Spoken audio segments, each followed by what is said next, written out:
What's up, everybody? It's Coach and the Roy, the return on investment. We are here today and we are talking about something that I've been wanting to do for a long time. And we finally got around to it. And it's something that when when your play group gets together and they decide that we're going to play a game together, I think it's a big deal. So, what we're talking about is Kings of War. So, little background, real quick. We went to Adepticon. Before Adepticon, we started kind of playing around with Kings of War. We had limited factions and armies, and now that we went there, they had a mega deal on. I wouldn't call it Mantic Night, but it was after their It was Mantic after hours. after hours, basically, and they had like kind of a mega sale, getting rid of stuff. So we decided to pick up a bunch of stuff, and knowing us the way we are, Got it, everything. we got to get a lot of everything. So Let's go through it. let's go through what we picked up. So we have this is a Night Stalker starter that's actually not for us; it was for someone else. And then we have the Forces of Nature, the Northern Alliance ambush. Two Kings of War Shadows in the north, which is the Night Stalkers and Northern Alliance. Alliance. Then you got some Tundra Wolves. Two Tundra Wolves. Two Tundra Wolves. Also the Forces of the Abyss. I got the Forces of the Abyss, and I also got the ambush box, which I had to take apart because we couldn't fit it in the stuff to get back. Also, we got a few. I got. They said it was really rare, and I'm glad I found it because when we were digging through the stuff, I got the War Trombone for Andrew's Goblins and the Trolls. So yeah, and I got the harpoon gun that ended up being. I thought it was for Forces of Nature, but I guess it's for Trident Realms, and I just have it. It's not in this video, but I have it. Right. So what we're doing is we're going to be doing our slow grow campaign, and we're putting stuff together. How are you going to approach it? What is your thing? Because we're setting a goal of 500 points. Well, I have like a mounting pile of stuff I'm putting together right now. So I think it's just getting through the mega army first, and then maybe we can get some primer on that and end up, slap chopping and getting it painted and ready to play. Right. So I think we're doing it in a sequential, 500 points. We're going to get there. We're going to start painting that just so we have like progress reports. Yeah, and something is also because we played to start off. We were playing like 500 points. It was 3 drops or three sets of guys and whatnot, because that's what we had. Previous I had the Dwarf Mega Army and the Andrew had the Goblin Ambush set, which is around 500 points. But we just arbitrarily picked 500 because it seems like that's a kind of a nice little place to start. It's about half the mega box, I want to say. I'm gonna give or take. Yeah. Now, that doesn't mean that. Let's say you get a wild hair up your behind, and you decide to build the whole mega army, paint the whole mega army, base the whole mega army, and you're ready to go. And whatever, let's say it's 1,000 points, and you do it, you've surpassed it. That's okay. I mean that Yeah, I think we're just going to show the 500 and show the progress of getting to that 1,000. I mean, because I'm in the boat where we're going to do the slow grow, but at the same time I want to get everything. There's the urge. I haven't had this army build in a while, so I'm having the urge to get everything together. Gluing the fingers together and everything. It's kind of been like that. But we figured 500, 1,000, and then where we 1,500 to 2,000.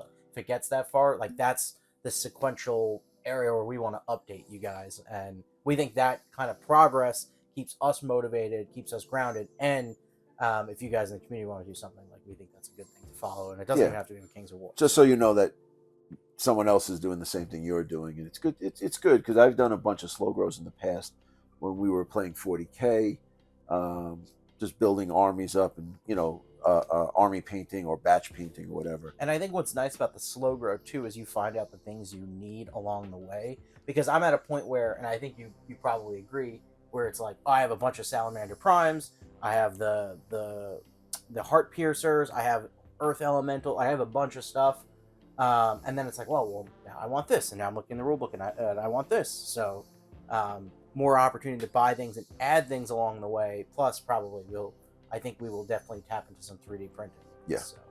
So when we were on, nice thing that happened to us at the Mantic Night was we were on the Countercharge podcast, and we really we talked for a long time, and we were asking a lot of questions.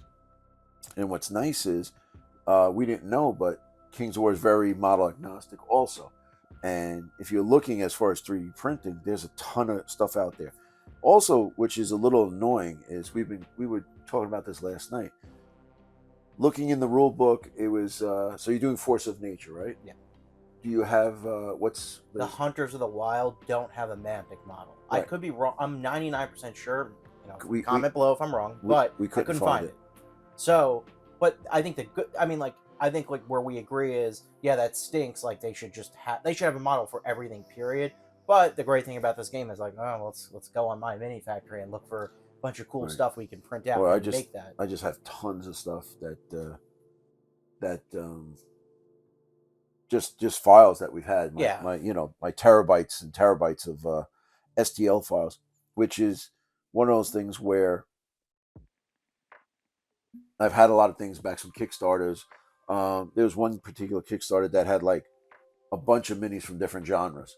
Now I look back, now that we're playing Kings of War, and we actually found the STL of something that you bought. Yeah, I bought Guinevere at the Lethal Studio. I think it's Lethal Studios booth, and they have it online, or you have it online. Yes. Which I was already planning on incorporating into the Forces of Nature army. And then I found some. So Guinevere is like a deer, elk, like roses and everything, like really nice model.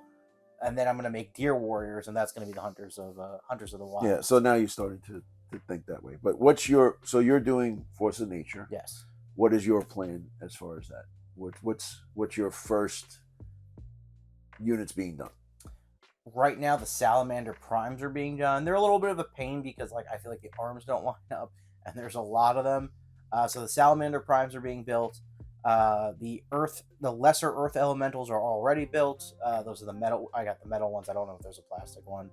The Greater Earth Elemental is built, and the Shamblers, the Tree Shamblers. It's either the Tree Shamblers or the Tree Herders. I think it's the Shamblers. They are. I have a troop of them. The Tree Herder's the big guy. Right. Okay. So I have the Shamblers. I have 3 of them. I have a troop of them. And it's interesting because I feel like I'm building a pile and I'm piling up. I think the only thing I have left are I think it's Ensnarers / Heart Piercers. I think they can, I think there's variants there, but yeah, that's basically it. I would say right now I'm maybe 30% through the box. That's being generous. Maybe a little less than that. So what about you? So I doing Forces of the Abyss, which I guess is the yin to your yang, Forces of the Nature, which is Forces of the Abyss. So my goal was, what I did was I picked up the Mega Box and the Ambush set. Now, when I picked up the Ambush set, I thought it was the one with the different models in it. It had the Nagiri, which are like the snake guys, and I think they're the brutes or something, but they're just big, big demon type guys with horns and stuff. So I ended up getting the old. I don't know which one was. It was the. I thought it was that. It was the Ambush box. I ended up getting it with more lesser abyssals and succubi. So you're hoarding out right now. Yeah. So I would like to get through the whole box. That's my whole thing. Yeah. And I'm pretty sure I can get through it.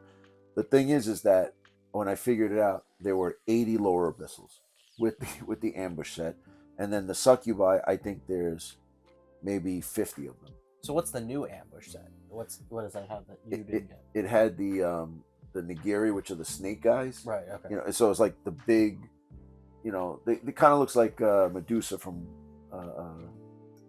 Clash of the Titans. Okay. And then there were just these big brutish guys. I don't recall their names. Although in the other set I have the Molochs and the Ifrits, but they're not carried over into the new box. So I don't know if they're good or whatever. Are they going to make it and whatnot? So my thing is, we have them, paint them up and whatever. My Molochs, I guess I could use as the brute guys. We can just do that. But I found some stuff online that I really like also, so that might be able to make it into the mix to replace certain things. And then that's that. So now with Force of the Abyss, do you have any idea of how you're going to paint them, or base them and paint them? The Force of Nature, you mean? Force of Nature. I'm sorry. I'm going over it. I'm debating whether I do like a more traditional style. We went to the 8K booth at Adepticon, and we picked up 2 good basing things that I think would be good. Like this kind of scorched earth one that would be good probably for the fire elementals. Then I have like this emerald one. I kind of want to go like a certain fantasy-esque theme with them. I mean, they are like elemental creatures, so I kind of want to make the world a little reflective of that. I don't have the color scheme generally down. I could have fun with them. I could just make them green lizards as far as the salamander primes go. But I would expect probably more traditional for me. What about? Well, I think you have some ideas. Yeah. So the Force of the Abyss is always, Red. yeah, like a hellish, the ground is growing and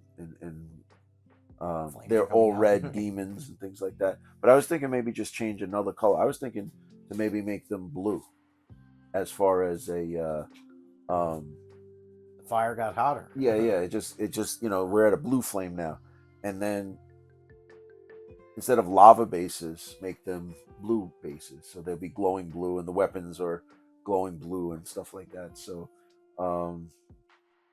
I'm teetering with that. I don't know if I'm set on it yet, but I'll paint 1 or 2 test models, and then you do that. I like to put in some scenery though, some stuff in it, like your Forces of Nature. You could put just a ton of shrubbery and whatever. Well, I think when it comes to certain models, especially the earth elementals, I think I want to do a lot of stuff with moss on them. Like I think they're probably going to be traditionally colored, but I really want them to be like overgrown. Like these, these are like creatures from like I don't know, like I think like Temple Run almost, and just like the overgrown, the vines, the moss. I kind of want to do something like that. I hate to say it, I'm not really going to stray from the orthodox with Forces of Nature. I just think like that's kind of what they should be, and I don't know. That's kind of how I want to paint them. That's the idea I have in my head, but maybe that'll change. So right.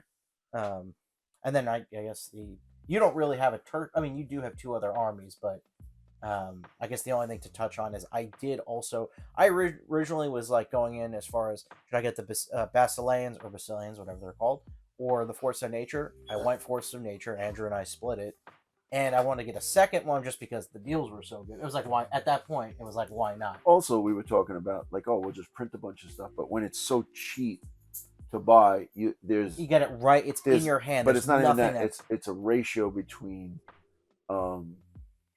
putting it together with glue or printing it, which would take a longer time, because I don't have, my printer's bed is only so big. Right. All right. My printer's bed is so big. So, it would take us a while to do it. So then you have to start to think like, well, it would probably be cheaper for me to print it. But then again, it's more labor intensive, where I could just buy a box that's severely discounted. Yeah, it was. Yeah. So that's how I was like, it was funny when we had the Mantic After Hours, we'll just call it that. I picked up the elf box because I was like, oh, another mega army, and everyone was like, nah, I don't get the elves. They were like, they're a faction that needs the most work. I was like, all right, whatever. Right? So they had the 2-player starter for with Northern Alliance. I was like, yeah, I mean, you can't go wrong. I feel like you can't go wrong with like Norse Viking type things. Right. I picked up the Wolves, which I think you grabbed. You're like, oh, you got to get these. Right. The Ambush starter, and I just feel like there's so much more you could do STL wise to supplement what we have. Plus, our buddy Chris got the. Yeah, that's awesome. Yeah. And then our buddy Chris wants to do Night Stalkers. Well, he's been on the channel, so Chris wants to do Night Stalkers. Right. And this has Night Stalkers, so like he's gonna get a win-win here. We didn't ask him for money. Right. And then with the other starter that we bought, I like the Northman, and I wanted to do Night Stalkers myself, but the Vault has a lot of really good. It's funny though. Pick this up, and then the Vault comes out, and it has 3 things from Night Stalkers that would be good in Dead Zone, but also in Kings of War. So we have right now at this point an unlimited amount, because if you want to run like a whole horde of butchers and whatever, or, like that, but like the Tormentors for Dead Zone, we didn't have enough to play. Now I could print a bunch of them, or I could even just use the guys from this. Right. So that plus the Dwarf and Ogre army that we have. Andrew's Goblin Army, which is they didn't have a Goblin Mega at all, which would have been great, but you know, unfortunately they didn't have it. So But I feel like we're building a very good collection of our factions to play. yeah, Plus, we have Fabian and Will now, which was the big Kings of War edition, which we didn't expect. right. Fabian's son Will is now getting into Kings of War. He's playing what, Abyssal? No, the dwarves? he's playing Or Twilight Kin. Twilight Kin. But right. Twilight Kin, and then they also have the Night Stalkers. So You have a lot. they're kind of they're intertwined. So if you're building a Twilight Kin with Night Stalkers, you basically have a Night Stalker army also, Right. which is nice. That's one of the things cool about this too, back and forth. Like so with the Northern Alliance, they have dwarves in it. So okay. you could take those dwarves and maybe I'll take some of my dwarves and make them a unit or 2 units of frost dwarves. Yeah, there's a lot of overlap. I mean, Yeah. I have a whole army of I mean, if I wanted to really play salamanders, I have a position to start in. Plus, the elementals can be taken across. I think the earth elementals the dwarves can take. Yes. So there you go. And then yeah, I mean, there's just like so much. And then I guess the ensnare / heart piercers are Trident Realms folks. I think they're Trident Realm troops, Right. Maybe. But that's what I like about Force of Nature. You get a little taste of everything, and the greater elementals are awesome, and then the druids and everything else that goes along with it. It is literally nature coming together. But a lot of the factions have that, they kind of touch on nature a little bit, so that's where that kind of all-inclusive thing Right. comes from. And then they also have centaurs, Right. which I don't have any, but Right. it's in the vault. We have to find. I think the centaur riders are in the vault actually. Yeah. I think maybe. I don't know. And then Fabian, I think he's working on his abyssal dwarves, which is good. So now we're pretty spread out, and we have a very good mix of armies to go against each other. I think we're getting to a point of what we don't have. Right. I think it's just Basileans, and then. Well, just to cut you off right there, we do have an army of Basileans, and we also have a Ratkin army, because when we went to Adepticon, in the swag bag was a Scaventide Did we get 2 of box. those? We got one. Did Fabian give? I mean, he has one also. Okay, but then now he It'll has just- Ratkin and Yeah, but it'll just be this in thing the in box. Okay. So, but you wanted to do Basileans. I kind of like the Ratkin. Boom, there we go. So, that's another 2 armies that we have together. And we could do that. I like to. We were talking about trying Spearhead. I don't know. Maybe we will. Maybe we won't. But the bases are different. But it's also good to have that. And also, I hate to say it, I have a ton of Veerman models left over, which is basically crossed over. So I think I find it a little weird that the Veerman and the Ratkin go back and forth, but they so I'm kind of looking forward to eventually doing the Ratkin army. I have a lot of, like I said, Veerman left over. I got the Tunnel Runners. I think it's weird that the Veerman and the Ratkin are exactly the same. We've talked about that in the State of Mantic about the. Well, it's interesting that the Night Stalkers from Kings of War universe overlap in the Dead Zone world, but that not other things don't. I mean, it's a little different. That's the one that kind of makes sense, but I agree. But it's able to move over, but because they're just why not? We have the models for it. And they're kind of like not interdimensional is the wrong word. They're like I don't know. They're just like terror. What I mean? Well, they're nightmares. Yeah. So, but the thing is with that is like they don't have like a gun or something that they've gone. Right. The Veermen do. So I just thought that was a little odd, but whatever. I guess that's one model, two games. So that's the way it is, and it's they're also in Firefight. But I digress. But it doesn't matter because I got the Scaventide. So we're gonna use those models. He'll be doing Basileans, and then the Vault will kind of they have all the Elohi or angels or whatever in there. So we have enough to go back and forth. And then we have 2 sprues of Empire of Dust in the closet. Yes. Thanks, Pat. That's Adepticon Pat 2024. And there was a bunch of stuff in there. Also, what I did was I really want those snake eyes in the Geary, but they were in the Forces of the Abyss Armadas STLs. So I blew them up, and I'm gonna print those, and I'll just probably print them, have them ready to go, so that the next 500 points. I think that's like a whole set of those guys. So, and you could also do with your 500 points. Maybe you just need to do like say 2 leaders and 1 unit, and it could be that's 500 points. Right, I think I'm getting close. Yeah, you're probably at it. I think I'm over it, but it's all right. We'll just keep going. That's the goal. That's the goal. Yeah. So now if you go over the goal, that's success. That's okay. Get a sticker. That's a good thing. But yeah, I'm looking forward to this. It's been a while since I've been jazzed up about a hobby thing. I think the last thing, and I had to ask you this, and this is for my own clarification, is are we putting like I don't want to say a time limit, but what is the duration goal here? What's the schedule? Are we looking like 500 points a month? Yeah. I think that's that's reasonable. And then let's say you go 450 and you're close. It is. What's the difference? And then things jump in. Life gets in the way. It's what can you do? But that's we have a goal. So 500 points every month. If you go 1,000 points every month, you're way ahead of the curve. If you do 2,000 points, you're spectacular. So that's what we're doing. Well, I don't think we're gonna slack. I think we have to figure it out. Well, in the box. Yeah. So, but I hear they're hobbying hard over there. So let's hope that they are.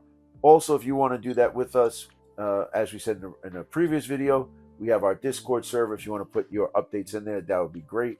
And you should just join the Discord server. This is new to us. Kings of War is new to us. So if we start asking questions and stuff, actually the community is pretty good so far. So we're always looking for extra help. The reason we started the channel was for that, to reach out to people and to learn how to play games better. So that's what hopefully we're going to accomplish with this whole slow grow thing. But anything else to? No, I'm all set. Yep. So thanks for joining us. Click the links below for all social media and all that good stuff right there. There are 2 videos on the screen. The algorithm wants you to click one of them, so pick one of them and click it. We'll see you in the next one. Take care.